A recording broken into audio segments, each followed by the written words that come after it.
Corporation की सेवानिवृत्ति के एक छोटे से समारोह में उपस्थित भाई शैलेश पांडे, स्नेहा पांडे, उत्तर प्रदेश में एक चीज बहुत प्रचलित है, प्रधानपति।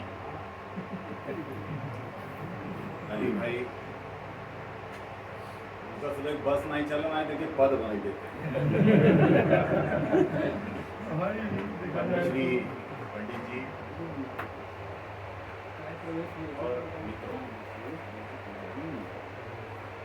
एक जब मैं मीरा भाईंदर पहले आता था तो मेरे बहुत स्नेही जन यहाँ आकर बस गए।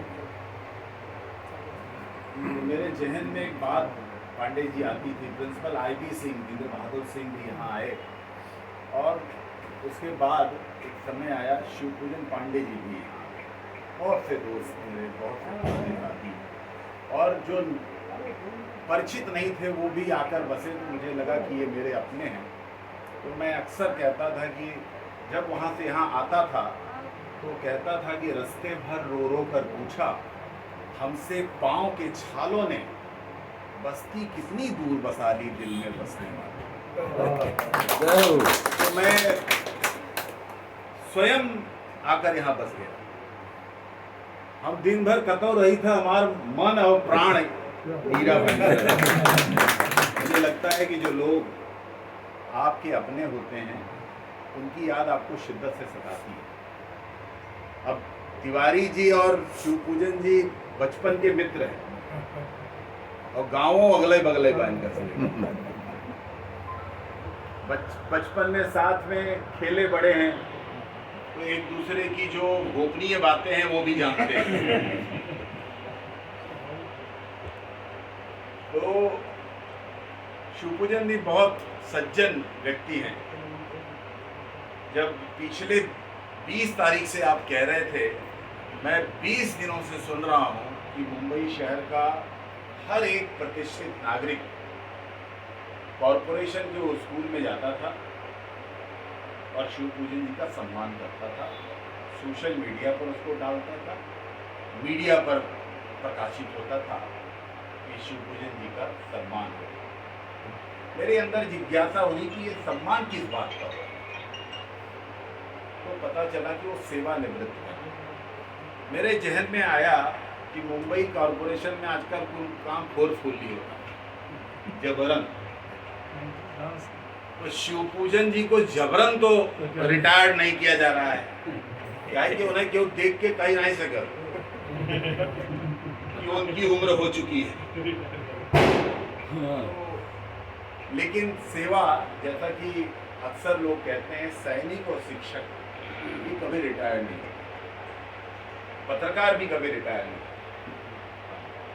तो जब भी रहेगा तो उसका लेखन कार्य चलता रहेगा, जब भी रहेगा तो लोगों को शिक्षित करना, समाज में जो कोई बुराई है उसको दूर करने की कोशिश करना। और सैनिक भी कमोबेश यही सोचता है कि वो, आप देखते होंगे आपात स्थिति में उनको कॉल आ जाता है कि आपको फिर सीमा पर जाना है। ऐसे सारे रिटायर्ड सैनिकों को तैयार होना पड़ता है और सीमा पर जाना पड़ता है। लेकिन शिक्षक उससे 2 कदम आगे होता है, उसको कोई कॉल वॉल नहीं आता, वो चैतन्य अवस्था में रहता है और लोगों को बौद्धिक रूप से चेतना प्रदान करता रहता है। एक नई पीढ़ी, अक्सर पहले लोग कहते थे कि हमसे कुछ नहीं भत, हम B.Ed नहीं हैं, लेकिन ऐसा नहीं है। जो बहुत कमिटेड है, जिसके दिमाग में है कि मुझे पीढ़ी दर पीढ़ी बनानी है, वही शिक्षक होता है। शिक्षक कोई ऐसा नहीं हो सकता कि आपको कुछ नहीं मिला तो आप शिक्षक हो गए। आपके अंदर कर्मठता, समर्पण, ईमानदारी, लगन और त्याग होगा, वही आप शिक्षक हो सकते हैं। क्योंकि शिक्षक होना आपके जीवन यापन का बहुत बड़ा जरिया नहीं हो सकता। क्योंकि कितने बच्चे ऐसे आते हैं, मैंने अपनी आँख से देखा है ऐसे बहुत से शिक्षकों को, कि जो अपनी जेब से निकाल कर उस बच्चे को देते थे कि आप पुस्तक खरीदना, आप गणवेश खरीदना, आप ट्यूशन करवा लेना अलग से और उसकी पढ़ाई की चिंता करते हैं। शिवपूजन जी तो कॉरपोरेशन के स्कूल में हैं, तो ऐसे बच्चे बहुत मिलते हैं। मैं स्वयं अंधेरी के कॉरपोरेशन के स्कूल में पढ़ा हूँ 7वीं तक, उसके बाद रुइया स्कूल में गया, लेकिन मैं जानता हूँ कि वो दर्द क्या होता है कॉरपोरेशन के स्कूल में पढ़ने वाले बच्चों का। और ऐसे स्कूल में पढ़ाने का काम शिवपूजन जी किए। जैसा कि उन्होंने कहा कि वो विले पार्ले में रहते, और विले पार्ले एक और हिंदी भाषी क्षेत्र है, हिंदी भाषी वहाँ कम रहते हैं। ऐसे में जो कोर मराठी भाषी जहाँ रहते हैं, वहाँ शिवपूजन जी ने अपनी एक अहमियत, अपनी उपयोगिता लोगों के दिमाग में डाल दी थी, और बिना शिवपूजन जी के किसी का काम नहीं चलता। वो वहाँ से निकलते थे तो शिवसेना का कॉरपोरेटर होता होगा या कांग्रेस का कॉरपोरेटर होता होगा या राष्ट्रवादी का कोई नेता होता होगा, और आज की तब के नगर सेवक और आज के विधायक पराग अडवाणी जी होते थे। सारे लोग शिवपूजन जी की राह देखते, और यही कारण है शिवपूजन जी कि आज 20 दिनों से, क्योंकि जब सेवानिवृत्त कोई होता है, आदमी की असली कसौटी उसकी सेवानिवृत्ति है।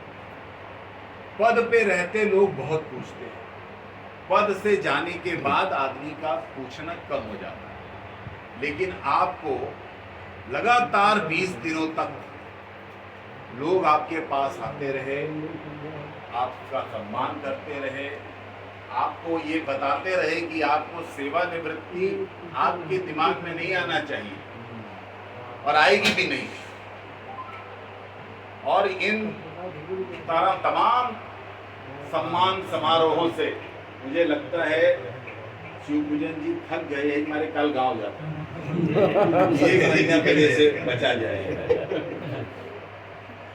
मैं ये मानता हूं कि अब उनकी असली पारी, असली परीक्षा शुरू हुई। अब शिवपूजन जी को, वो बहुत अच्छे पत्रकार हैं, बहुत अच्छे वक्ता हैं, बहुत अच्छे संचालक हैं, और काव्य का गुण उनके अंदर बहुत शिद्दत के साथ है। मैं आप सबके बीच में ये भी निवेदन करूंगा कि अब आपके पास समय है तो आप काव्य भी रचें। आपके भीतर की जो, आपके भीतर का जो कवि है वो बाहर आए, और मीरा भाईंदर की ऐसे ही किसी बड़े प्रांगण में हम सब आपकी पुस्तक का विमोचन करें, और आप आपकी कविताओं का अच्छा स्वागत भी करें। एक अच्छा वक्ता, एक अच्छा शिक्षक, एक अच्छा पत्रकार, एक अच्छा व्यक्ति, मैंने ऐसा कभी देखा नहीं कि कोई अपेक्षा लेकर शिवपूजन जी किसी के पास गए। मैं तो वर्षों से उनको देख रहा हूँ। इतना ही नहीं, एक उत्तर भारतीय व्यक्ति को उनसे क्या सीखना चाहिए। एक शिक्षक जो अपना काम करने के बाद वर्ष में कई बार गांव जाते थे, तो मैं इनसे पूछता था कि आप इतना कैसे गांव जा पाते, लेकिन उन्होंने अपनी छुट्टियों को इस तरह से किया था कि ये गांव बीच बीच में बढ़ जाते, और जाते ही नहीं थे, वहां जाकर कोई आयोजन करते थे, और उसमें हम जैसे किसी व्यक्ति को वहां ये सम्मान समारोह के लिए कुछ आप एक शील्ड दीजिए, वो शील्ड ले जाकर वहां लोगों को देते थे, वहां के व्यक्ति का मनोबल बढ़ाते थे। वहां जो विभिन्न क्षेत्रों में काम करने वाले व्यक्ति हैं उनका सम्मान करते थे। ऐसा बहुआयामी व्यक्तित्व मैंने काम करते हुए बहुत लोगों को देखा है, लेकिन काम करने में इतनी आदमी मशगूल हो जाता है, उसको समाज का, घर की कोई याद नहीं रहती। इन्होंने समाज को भी, घर को भी देखते हुए अपने पूरे जो उनका निजी जीवन था उसमें भी अपने विद्यार्थियों को भी देखकर सारे कामों को ठीक ढंग से अंजाम दिया। मैं उनके उत्तरोत्तर प्रगति की कामना करता हूँ, और और जैसा कि हम सब बार बार निवेदन किए हैं और जानते हैं कि व्यक्ति सेवानिवृत्त नहीं होता कभी, अब वो और भी प्रखरता के साथ, और कॉरपोरेशन की हदें अब उनके लिए कोई रोक नहीं पाएंगी, इसलिए अब जो हद थी वो हद तोड़ कर भी आगे जाकर लोगों की सेवा का कार्य करेंगे और उनका लेखन कार्य और परिष्कृत होगा, पुष्पित पल्लवित होगा और उनका जीवन और सुखमय हो, स्वस्थ रहें, दीर्घायु हों। मैं आप सबके बीच में ईश्वर से यही कामना करता हूँ। और एक बात विशेष कि देखिए, हमने कविता कितनी सुंदर सुनी। शैलेश भाई के अंदर जितना भी गुण मैं देखता हूँ, पहले मैं सोचता था कि ये इनकी अपनी अर्जित की हुई चीज है, आज मालूम पड़ा बाढ़े पूत पिता के। अगर पिता के द्वारा कुछ प्राप्त होता है तो वो और भी प्रखरता के साथ करता है। शैलेश भाई बहुत ही निष्ठावान, राजनीति में काम करने वाले ऐसे कम लोग होते हैं जो निष्ठा के साथ राजनीति करते हैं, समाज सेवा भी करते हैं और सफल भी होते हैं। मैं इसलिए शैलेश को साधुवाद देता हूँ। आज उन्होंने अपने दफ्तर में, उनका वो दफ्तर नहीं है, स्नेहा का दफ्तर है, तो नगर सेविका स्नेहा के दफ्तर में उन्होंने आज वो ऐसे नहीं है, वो बाकी भी रहता है, लेकिन ऐसा वो आज 2-3 विभूतियों का सम्मान समारोह रखे। मैं उनको साधुवाद देता हूँ, आप सबको भी प्रणाम।